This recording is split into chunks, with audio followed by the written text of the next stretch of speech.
Morning students, मैं अनीता चौहान आपका एक बार फिर आपके अपने यूट्यूब चैनल गुडविल लर्नर्स में स्वागत करती हूँ।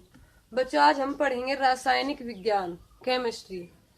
और आज का हमारा टॉपिक है केमिकल रिएक्शंस एंड इक्वेशन, रासायनिक अभिक्रियाएं और समीकरण।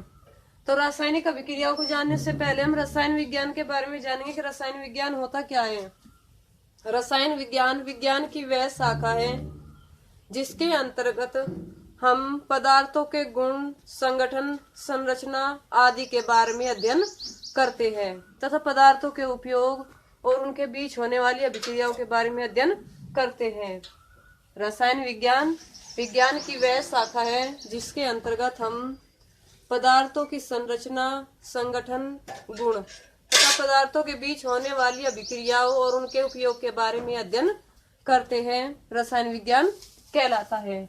अब आता है हमारा टॉपिक, अभिक्रिया क्या होती है।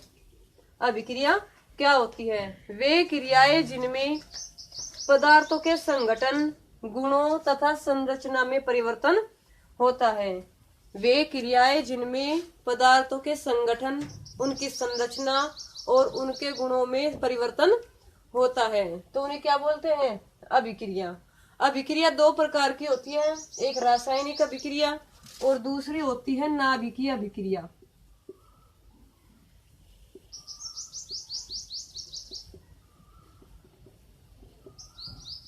अभिक्रिया कितने प्रकार की होती है? दो प्रकार की। फर्स्ट रासायनिक अभिक्रिया और सेकंड नाभिकीय अभिक्रिया।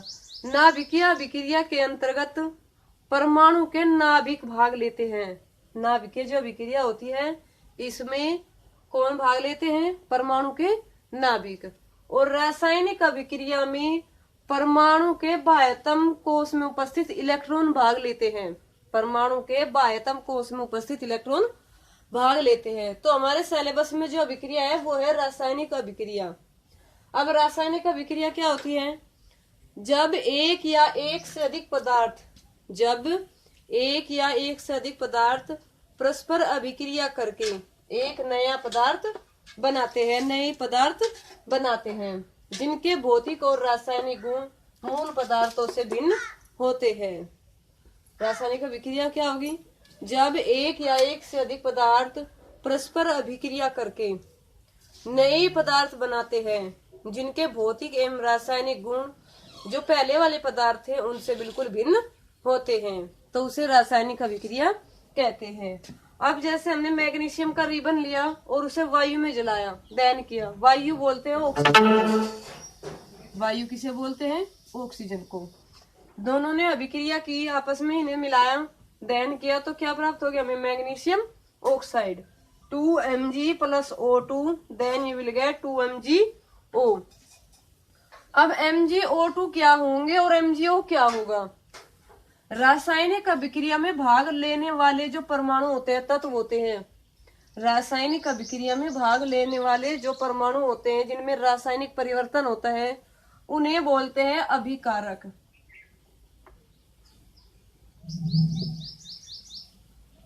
और जो रासायनिक अभिक्रिया के पश्चात, उनके संयोग के पश्चात हमें पदार्थ मिलता है उसे बोलते हैं उत्पाद।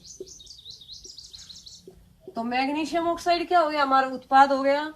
और मैग्नीशियम और ऑक्सीजन यानी कि वायु क्या हो गया? हमारा अभिकारक हो गया। तो वे पदार्थ जो रासायनिक अभिक्रिया में भाग लेते हैं और उनमें रासायनिक परिवर्तन होता है, तो उन पदार्थों को अभिकारक कहते हैं। वे पदार्थ जो रासायनिक अभिक्रिया के पश्चात प्राप्त होते हैं उन्हें बोलते हैं उत्पाद। अब आता है रासायनिक समीकरण। एक बात और है, रासायनिक अभिक्रिया में जो शामिल होने वाली क्रियाएं होती है वे होती है, मान लिया रंग में परिवर्तन। रासायनिक अभिक्रिया जब होगी और उसके पश्चात हमें उत्पाद प्राप्त होगा तो उसमें क्या होगा? रंग में परिवर्तन होगा, ताप में परिवर्तन होगा, अवस्था में परिवर्तन होगा।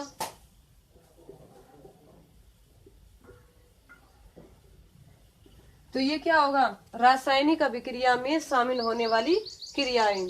मूल पदार्थ और नए पदार्थ में क्या परिवर्तन होगा? रंग में परिवर्तन, ताप में परिवर्तन, अवस्था में परिवर्तन, और नया पदार्थ तो बनता ही है। अब आप दैनिक जीवन में देखते होंगे दूध से दही का बनना, दूध से दही का बनना वो भी क्या है, एक रासायनिक अभिक्रिया है। भोजन का पाचन वो भी क्या है, एक रासायनिक अभिक्रिया होती है। ठीक है, दूध से दही का बनना, भोजन का पाचन, धातुओं पर जंग लगना, ये सब क्या होती है, हमारी रासायनिक अभिक्रियाएं होती है। श्वसन की जो क्रिया होती है वो भी क्या होती है, रासायनिक अभिक्रिया। अब आता है हमारा टॉपिक, रासायनिक समीकरण किसे कहते हैं। किसी रासायनिक अभिक्रिया या रासायनिक परिवर्तन का जो प्रतीकात्मक रूप होता है उसे बोलते हैं रासायनिक समीकरण। किसी रासायनिक अभिक्रिया या रासायनिक परिवर्तन का प्रतीकात्मक निरूपण या प्रतीकात्मक रूप क्या कहलाता है, रासायनिक समीकरण। अब जैसे इस अभिक्रिया कराई हमने कि मैग्नीशियम और वायु का जो दहन किया गया, उसके पश्चात हमें क्या मिल गया, मैग्नीशियम ऑक्साइड। तो ये MgO2 MgO ये सब क्या है, प्रतीकात्मक निरूपण होता है। क्या होता है, प्रतीकात्मक निरूपण। अब उसके बाद अभिक्रिया में और भी निरूपण होते हैं, जैसे गैस को कहीं से प्रदर्शित करेंगे, ठोस को कहीं से करेंगे, और द्रव को कहीं से, जलीय विलयन को कहीं से प्रदर्शित करेंगे। एस का मतलब होता है सॉलिड, यानी कि ठोस अवस्था को प्रदर्शित करता है। लिक्विड, एल ये होता है लिक्विड, ये होगी हमारी द्रव अवस्था। ये क्या होगी, द्रव अवस्था। गैस को हम जी से ही प्रदर्शित करते हैं, और जो एक यूं लिखा आएगा इसका मतलब होता है एक्वस, इसका अर्थ होता है जलीय विलयन।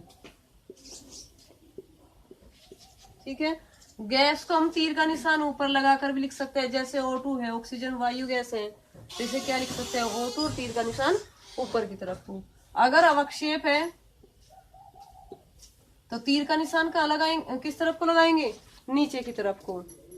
अब आता है रासायनिक समीकरण लिखने की विधि।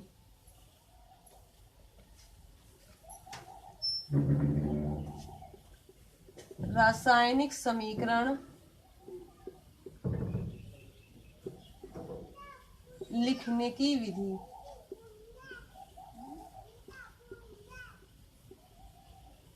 रासायनिक समीकरण लिखने की विधि क्या होती है। सबसे पहले कोई भी तत्व होगा, हम उसके क्या लिखते हैं, दोनों तरफ बाईं और दाईं तरफ अणु के रूप में लिखते हैं। किसी भी तत्व को हम किसके रूप में लिखते हैं, अणु के रूप में। ठीक है, नंबर 2, जो अभिकारक होते हैं वे रासायनिक समीकरण में लिखे जाते हैं बाईं ओर। अभिकारक किस ओर लिखे जाते हैं, बाईं ओर। ठीक है, मान लिया 2 या 2 से अधिक अभिकारक हैं तो उनके बीच में प्लस का निशान लगाते हैं।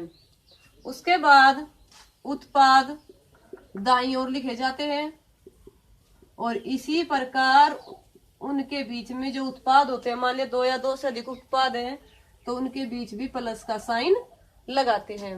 अब हमारा अभिकारक भी हो गया और उत्पाद भी हो गया। ये अभिकारक हो गया और ये उत्पाद हो गए हमारे। तो इन दोनों के बीच में लगाते हैं तीर का निशान, जिसे बोलते हैं देन यू विल गेट। क्या बोलते हैं, देन यू विल गेट, तब तुम प्राप्त करोगे। ठीक है, अब जैसे मैग्नीशियम की अभिक्रिया हमने ऑक्सीजन के साथ कराई, यानी कि वायु के साथ कराई, तो मैग्नीशियम और ऑक्सीजन के बीच में कहीं का निशान लगाया, प्लस का निशान लगाया। अब हमारा यहाँ तो एक ही यौगिक बनाए कि पदार्थ बनाए, तो यहाँ तो प्लस का निशान लगाने की आगे कोई जरूरत नहीं है। अब अभिकारक और उत्पाद के बीच में कहीं का निशान लगाया, तीर का निशान लगाया। ठीक है, अब नंबर 4 आता है, यदि रासायनिक समीकरण में जिन तत्वों के परमाणुओं की संख्या इक्वल नहीं है बाईं ओर और दाईं ओर, यानी कि दोनों जिन रासायनिक समीकरण में तत्व के परमाणुओं की संख्या दोनों पक्षों में इक्वल नहीं है, तो उन परमाणुओं की संख्या को क्या करते हैं, इक्वल करते हैं। और जब परमाणुओं की संख्या इक्वल हो जाती है उसे बोलते हैं संतुलित रासायनिक समीकरण। अब ये देखें यहाँ मैग्नीशियम के कितने परमाणु है, एक परमाणु है। ऑक्सीजन के कितने परमाणु है, यहाँ पे 2 परमाणु है। इस और मैग्नीशियम का 1 परमाणु और ऑक्सीजन का 1 परमाणु, यानी कि ऑक्सीजन की जो संख्या है वो क्या है, असंतुलित है। तो हम क्या करेंगे, दाईं ओर 2 से मल्टीप्लाई कर देंगे। अब मैग्नीशियम कितना हो गया, 2 हो गया, और यहाँ मैग्नीशियम कितना है, 1 है। तो यहाँ भी कितने की मल्टीप्लाई करते हैं, 2 की। अब जो हमारी समीकरण है वो क्या है, हमारी संतुलित है। ठीक है, तो बच्चों जो आज की हमारी क्लास है वो यहीं समाप्त होती है। आप हमारे चैनल को अधिक से अधिक सब्सक्राइब कीजिए, वीडियो को लाइक कीजिए और शेयर कीजिए। Thank you.